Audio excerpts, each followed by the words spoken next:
Datang kembali bersama saya Honey Badger Channel. Kita lanjutkan lagi pembahasan kita dari buku Yerusalem karya Simon, sebuah biografi.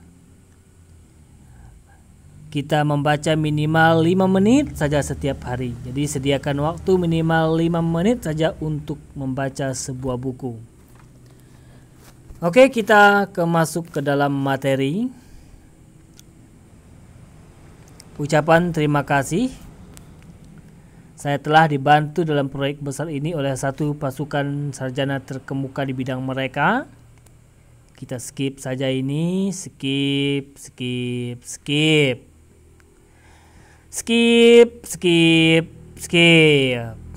Kita lanjutkan lagi catatan tentang nama transliterasi dan gelar. Tak terhindarkan buku ini mengandung keragaman nama, bahasa, dan masalah transliterasi yang menantang. Kita skip. Ini maksudnya istilah dan seterusnya ya. Kita skip. Gelar-gelar, Kaisar Romawi dan seterusnya ya. Skip. Ini prolog. Prolog ini adalah pembukaan. Jadi kita sebelum memasuki materi inti kita masuk ke pembukaan, yaitu dikenal dengan istilah prolog. Jadi kita membaca prolog ini dulu, baru kita masuk ke dalam materi ya. Jadi materi kita tentang Yerusalem, kita baca dulu prolog ini dulu. Oke. Prolog. Pada tanggal 8 AB. Jadi Ab ini adalah nama bulan Yahudi. Pada akhir Juli 70 Masehi, Titus putra Kaisar Roma Vespasian yang mengomandani pengepungan 4 bulan atas Yerusalem, memerintahkan seluruh pasukannya bersiap-siap menyerbu kuil atau bukit kuil saat fajar. Rupanya esok harinya adalah tepat 500 tahunan setelah orang Babilonia menghancurkan Yerusalem. Kali ini Titus mengomandani angkatan perang 4 legiun berkekuatan 60.000 tentara Romawi dan pasukan pendukung lokal yang bernafsu memberikan pukulan terakhir ke kota pembangkang yang sudah hancur itu.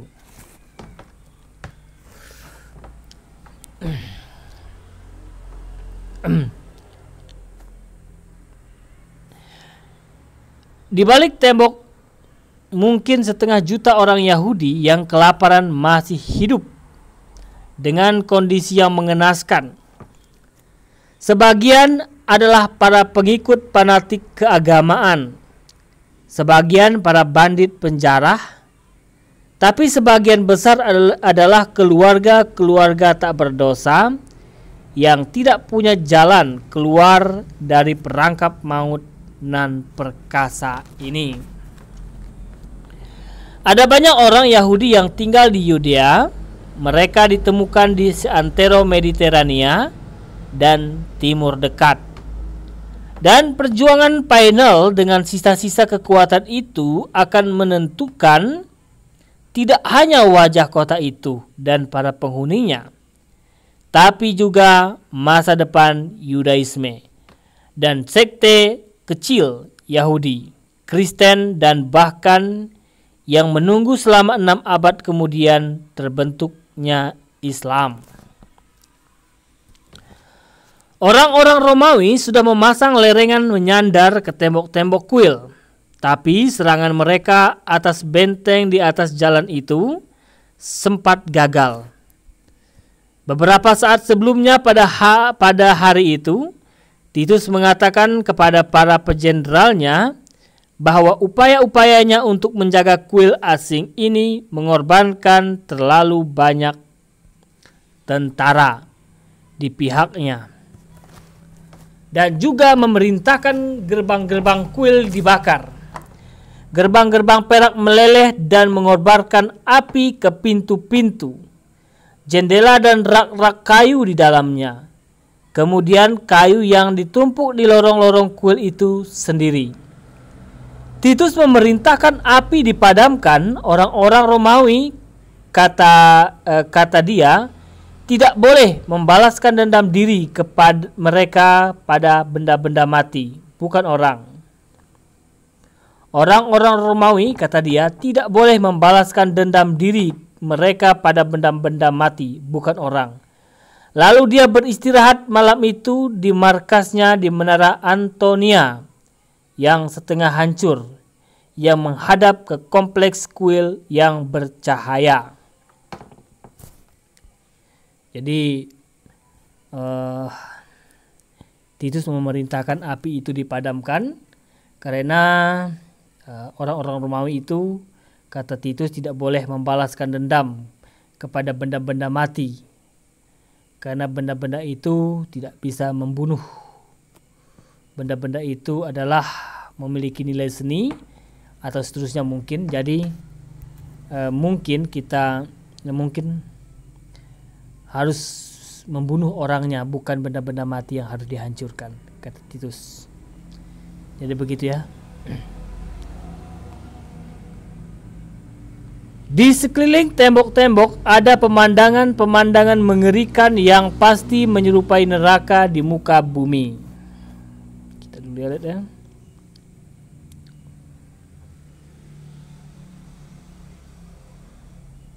Mana titiknya? Ini ya. Di sekeliling tembok-tembok ada pemandangan-pemandangan mengerikan yang pasti menyerupai neraka di muka bumi.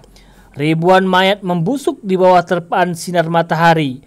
Bau busuknya tak tertahankan. Kawanan anjing dan serigala berpesta. Pada bulan-bulan sebelumnya Titus memerintahkan seluruh tahanan atau para pembelot disalib. 500 orang Yahudi disalib setiap hari. Bukit Zaitun dan perbukitan terjal di sekeliling kota itu penuh dengan salib, sehingga nyaris tidak ada ruang lagi tersisa. Juga tidak ada pohon lagi untuk membuat salib. Tentara-tentara Titus bersenang-senang memakui para korban mereka dengan memiringkan dan merentangkan tangan mereka dalam posisi absurd.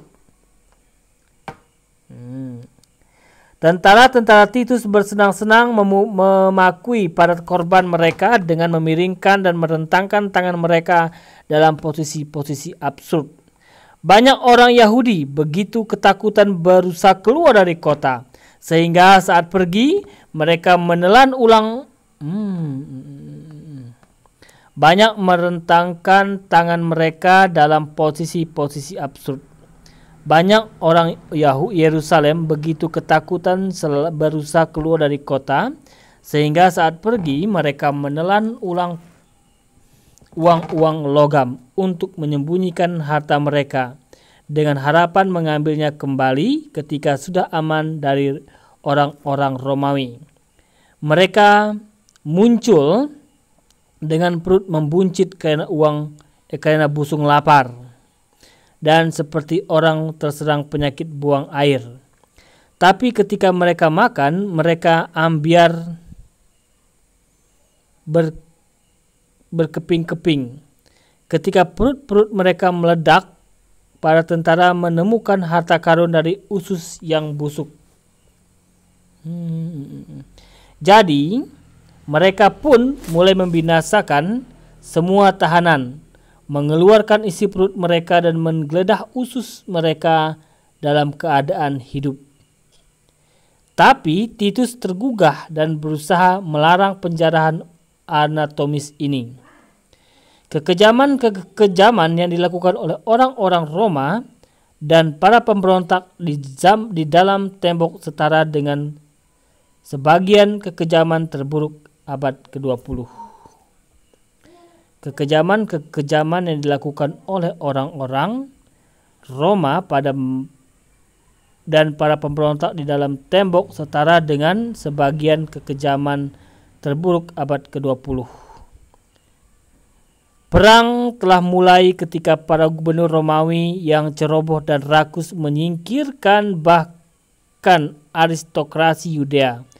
Sekutu Romawi sendiri di kalangan Yahudi membuat langkah seiring dengan pemberontakan keagamaan masyarakat. Para pemberontak adalah gabungan orang-orang Yahudi religius dan para perampok oportunitis yang mengeksploitasi keruntuhan rezim kaisar yang sudah gila, Nero, dan kekacauan yang menyusul bunuh dirinya untuk mengusir orang-orang Romawi dan mendirikan kembali sebuah negara Yahudi yang merdeka berbasis di sekitar kuil. Tapi revolusi Yahudi langsung memakan korban di pihaknya sendiri dalam pembersihan berdarah dan pertempuran antar geng. 3 kaisar Romawi menyusul Nero dalam suksesi cepat dan kacau balau. Pada saat Vespasian naik menjadi kaisar dan memerintahkan Titus untuk mengambil Yerusalem, kota itu terpecah menjadi 3 bagian yang dikuasai 3 jagoan yang saling berperang. Para jagoan Yahudi itu mula-mula berperang teratur di sekitar istana kuil dan bersimbah darah, dan kemudian menjarah kota. Para petempur menggasak perkampungan-perkampungan kaya, mengobrak-abrik rumah, membunuhi orang-orang pria, dan mengganggu para perempuan. Ini menjadi hiburan bagi mereka. Mabuk kepayang dengan kekuatan dan kegirangan berburu, mungkin terpengaruh oleh anggur jarahan. Mereka merias diri dengan riasan-riasan perempuan, mendandani rambut mereka dengan mengenakan pakaian-pakaian perempuan, dan melumuri badan mereka dengan salep serta membuat gambar-gambar di bawah mata. Para pembunuh udik ini dengan tumit-tumit terompah lancip yang membuat badan mereka menjulang, membunuhi setiap orang yang dijumpai. Dalam kebejatan yang cerdik itu, mereka menemukan kesenangan-kesenangan liar. Yerusalem yang menyerah pada kotoran yang tidak terperikan menjadi rumah bordil dan kamar penyiksaan dan tetap menjadi tempat suci. Jadi orang-orang Yahudi memang dari zaman dahulu sudah mengalami kekerasan, ya, sampai pada zaman Hitler. Jadi cerita seperti ini sudah biasa saya dengar diperlakukan terhadap orang-orang Yahudi, di mana mereka selalu mendapatkan perlakuan kasar dari kaisar atau raja yang berkuasa, baik pada zaman kaisar Romawi sampai kepada Hitler, dan mungkin sekarang juga masih terjadi pada gerakan antisemit. Sehingga hal itu menjadikan orang Yahudi itu menjadi sangat kuat saat ini, karena mereka selalu berada di dalam bahaya. Mungkin itu penyebabnya mengapa orang-orang Yahudi itu sangat pintar dan sangat cerdas, karena hal-hal seperti ini sudah biasa dialami oleh mereka. Sampai pada saat ini mungkin karena di mana ada perang, di mana bangsa Yahudi selalu mendapat gempuran rudal ataupun diskriminasi yang dilakukan orang-orang Yahudi, di mana banyak orang-orang, ya, golongan Hamas yang selalu menyerang orang-orang Yahudi. Ya mungkin aja itu sebabnya, tapi kita lanjutkan membaca. Meski begitu, kuil tetap berfungsi. Sebelumnya di bulan April, para peziarah berdatangan untuk Paskah sebelum orang-orang Romawi berderap memasuki kota itu. Populasinya biasanya mencapai puluhan ribu, tetapi orang-orang Romawi kini merangkap para peziarah dan banyak pengungsi perang, sehingga ada ratusan ribu orang di kota itu. Baru setelah Titus mengelilingi tembok-tembok, para jagoan pemberontak menghentikan peperangan dan menyatukan serdadu mereka yang berjumlah 21.000 orang dan menghadapi orang-orang Romawi bersama-sama.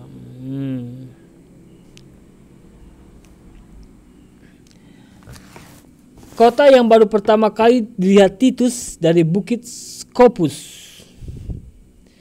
Namanya diambil dari bahasa Yunani yang berarti memandang. Kota yang baru pertama kali dilihat Titus dari Bukit Scopus, namanya diambil dari bahasa Yunani yang berarti memandang. Merupakan dalam ungkapan Pliny kota yang paling ramai di timur. Sebuah metropolitan gemerlap yang dibangun di sekeliling salah satu pusat kuil terbesar di dunia kuno. Sebuah karya seni yang sangat indah dengan skala yang luar biasa besar. Yerusalem sudah ada selama ribuan tahun, tapi kota yang berisi banyak tembok dan menara itu, yang terapit dua bukit di tengah hamparan Yudea yang tandus dan terjal, belum pernah sepadat dan semegah pada abad pertama Masehi. Bahkan Yerusalem tidak pernah begitu besar lagi hingga abad ke-20. Yerusalem ini adalah pencapaian Herod Agung. Herod yang agung, raja Yudea yang brilian dan psikotik, yang istana-istana serta benteng-bentengnya dibangun dalam skala yang begitu monumental dan begitu mewah dekorasinya, sehingga sejarawan Yahudi Josephus mengatakan bahwa keadaannya melampaui kemampuan saya untuk menggambarkannya. Wow. Kita lihat jam dulu. Oh, belum ya. Kuil sendiri menonjol di antara yang lain-lain di dalam kemegahannya. Ketika matahari terbit, istananya yang cemerlang dan gerbang-gerbangnya yang bersinar memantulkan sebuah keindahan yang sangat menyilaukan dan membuat mereka yang memaksa diri menatapnya harus memalingkan mata. Ketika orang asing seperti Titus dan bala tentaranya melihat untuk pertama kalinya, kuil tampak seperti gunung yang tertutup salju. Kaum Yahudi yang saleh tahu bahwa di tengah istana dalam kota, di atas bukit Moriah itu ada sebuah ruang kesucian tertinggi berukuran kecil yang tidak berisi apapun. Ruangan itu adalah pusat kesucian Yahudi, Holy of Holies yang maha kudus, tempat bersemayam Tuhan sendiri. Wow. Kuil Herod adalah tempat suci, tapi ia juga sebuah benteng yang nyaris tak tergoyahkan dalam kota berdinding itu. Terdorong oleh kelemahan orang Romawi pada tahun 4 Kaisar. Terdorong oleh kelemahan orang Romawi pada tahun 4 Kaisar dan dibantu oleh daratan tinggi Yerusalem yang sangat terjal, benteng-bentengnya dan kuil yang brilian, benteng-bentengnya dan kuil yang berlabirin. Orang Yahudi melawan Titus dengan keyakinan yang membuncah. Lagi pula mereka telah membangkang Romawi selama hampir 5 tahun. Namun Titus memiliki otoritas, ambisi, sumber daya dan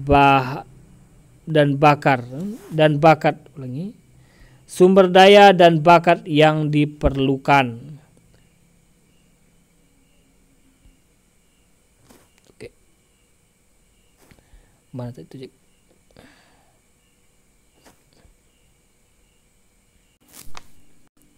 Namun Titus memiliki otoritas, ambisi, sumber daya dan bakat yang diperlukan untuk misi itu.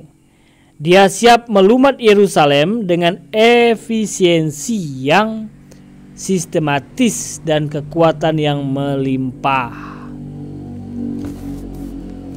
Orang Yahudi mempertahankan setiap jengkal tanah dengan semangat siap mati. Namun Titus yang mengomandani arsenal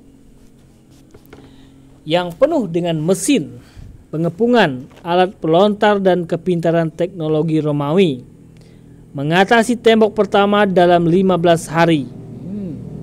Namun Titus yang mengomandani arsenal yang penuh dengan mesin pengepungan, alat pelontar dan kepintaran teknologi Romawi mengatasi tembok pertama dalam 15 hari. Wow.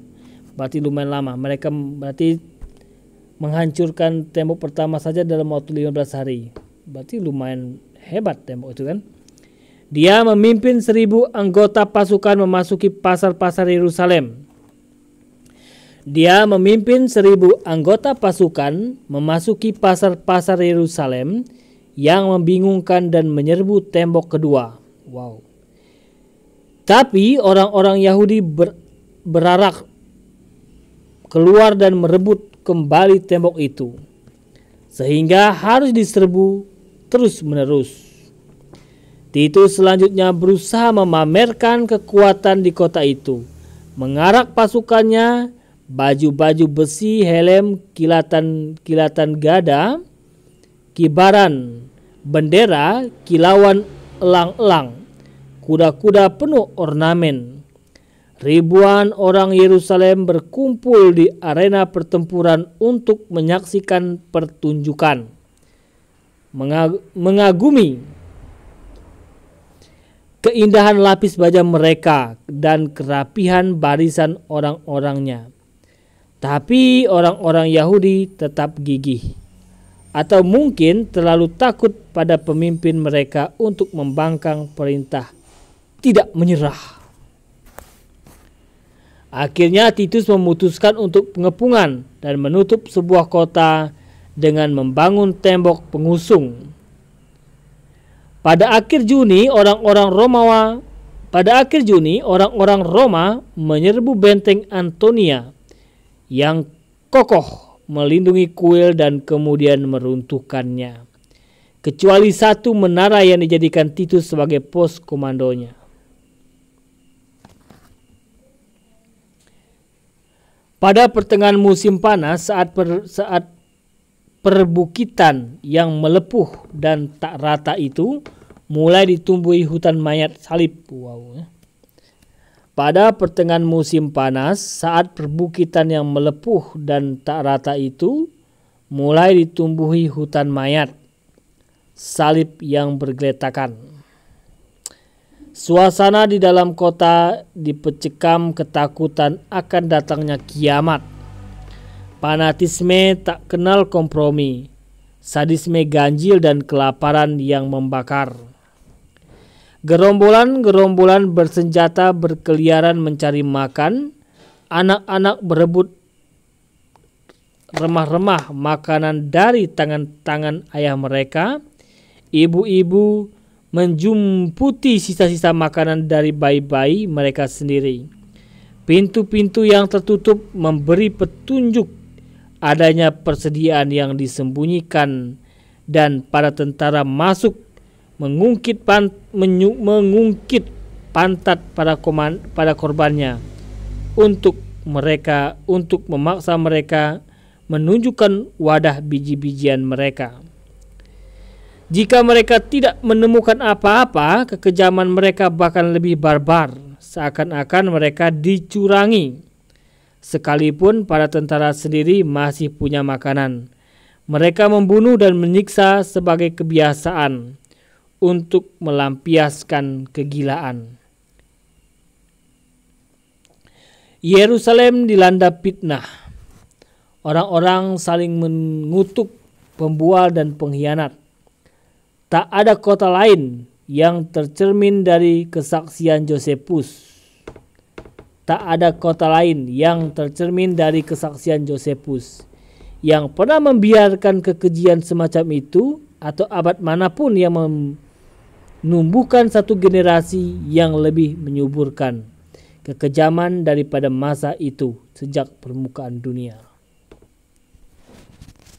Tidak ada kota lain yang tercermin dari kesaksian Josephus yang pernah membiarkan kekejian semacam itu, atau abad manapun yang menumbuhkan pada satu generasi yang lebih menyuburkan kekejaman daripada masa itu sejak permulaan dunia. Anak-anak kecil berkeliaran di jalan-jalan seperti bayangan, semua dengan perut buncit akibat busung lapar dan jatuh mati. Ketika kekejaman merenggut mereka dimanapun, orang-orang mati saat berusaha mengubur keluarga mereka, sementara yang lain dikubur dengan skenanya masih bernapas. Kelaparan menelan seluruh keluarga di rumah mereka. Orang-orang Yerusalem melihat orang-orang yang mereka cintai mati dengan mata kering dan mulut terbuka. Kesunyian yang pekat dan malam yang mencekam menguasai kota. Namun mereka yang binasa tetap menetap ke kuil. Jalan-jalan penuh dengan tumpukan mayat. Segera saja, meski ada hukum Yahudi, tidak ada lagi yang tak ada lagi yang mengubur orang mati di rumah mayat mereka raksasa ini. Segera saja, meski ada hukum Yahudi, tak ada lagi yang mengubur orang mati di rumah mayat raksasa ini. Mungkin Yesus Kristus telah melupakan ini ketika Dia meramalkan akan datangnya kiamat dengan mengatakan, biarkan yang mati menguburkan orang-orang mereka yang mati. Kadang-kadang para pemberontak hanya mengangkat mayat ke atas tembok.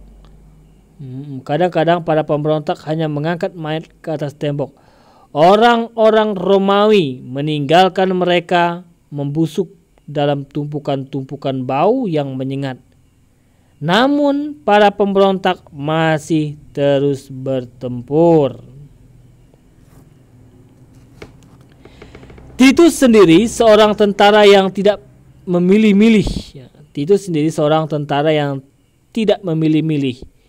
Ia membunuh 12 orang Yahudi dengan busur silangnya sendiri dalam pertempuran pertama.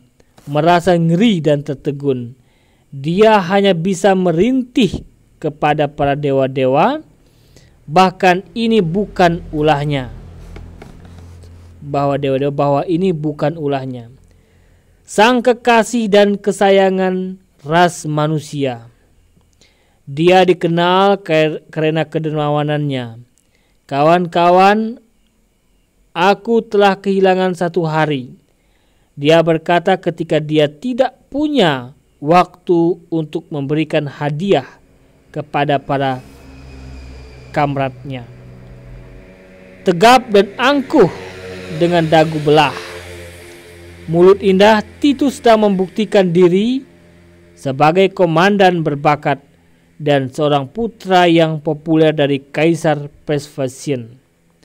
Dinasti mereka yang masih belia bergantung pada kemenangan Titus atas para pemberontak Yahudi. Reng-rengan Titus penuh dengan para pembangkang Yahudi.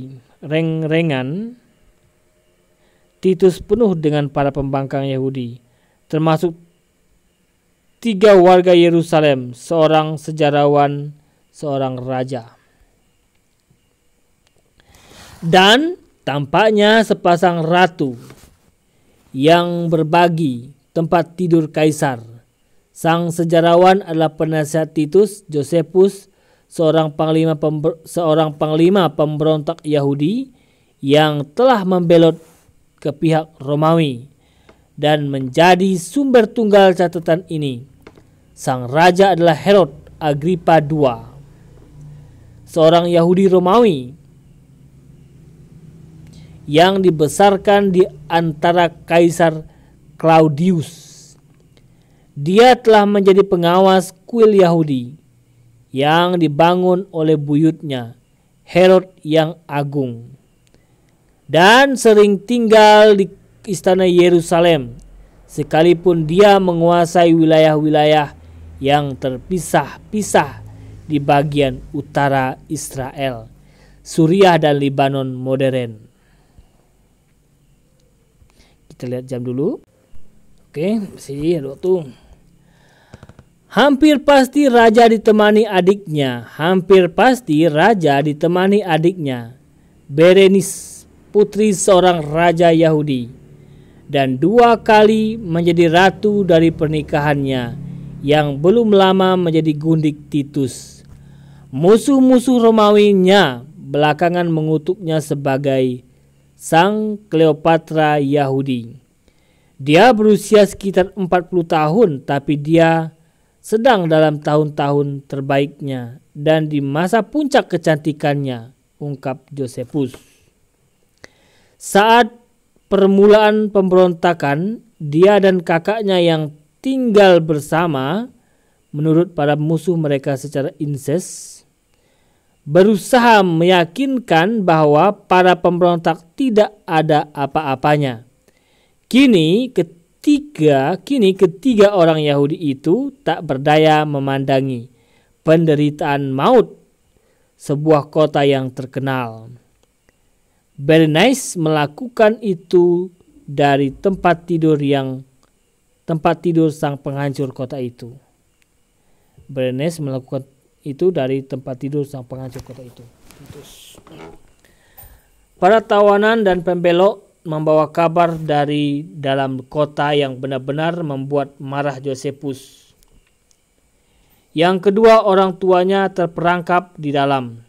Bahkan para tentara mulai kehabisan makanan. Jadi mereka juga memeriksa dan membedahi tubuh orang hidup dan orang mati untuk mencari emas. Remah-remah biji-bijian merunduk dan bangkit seperti anjing-anjing gila. Mereka makan kotoran sapi, kulit ban kendit, terompah dan jerami tua. Seorang perempuan kaya bernama Mary, setelah kehilangan seluruh uang dan makanannya, menjadi begitu terguncang sehingga membunuh putranya sendiri dan memanggangnya.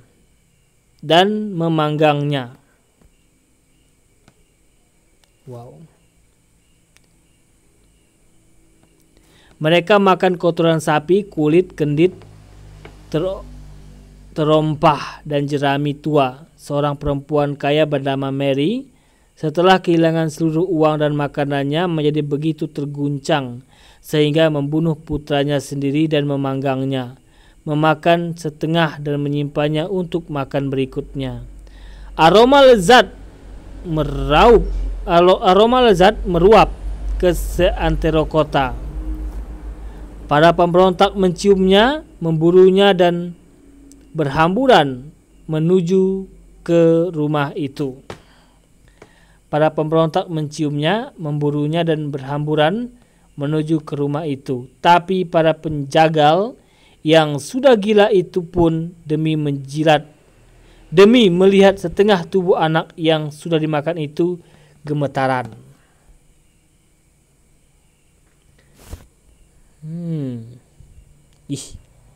Mengerikan, ya. Mania, mata-mata dan paranoia menguasai Yerusalem, kota suci. Sebagaimana kota yang dipakai pada mata orang, sebagaimana mata-mata dan paranoia menguasai Yerusalem, kota suci. sebagaimana nama yang dipakai pada mata uang Yahudi. Ocehan para penjual obat dan khotbah para pendeta memenuhi jalan-jalan, menjanjikan pembebasan dan penyelamatan.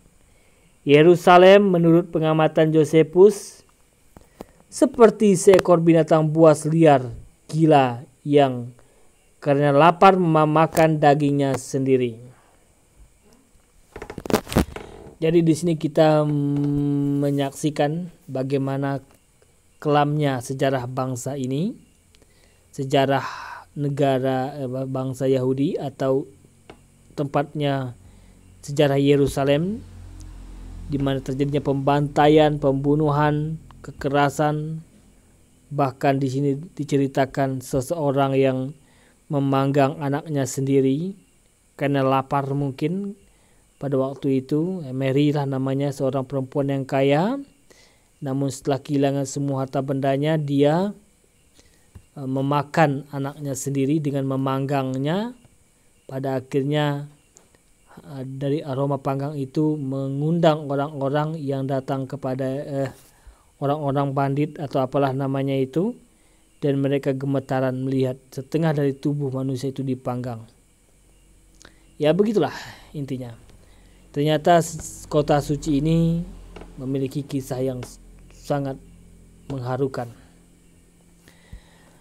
Oke, sampai di sini pertemuan kita. Kita lanjutkan besok pagi atau di pertemuan kita berikutnya.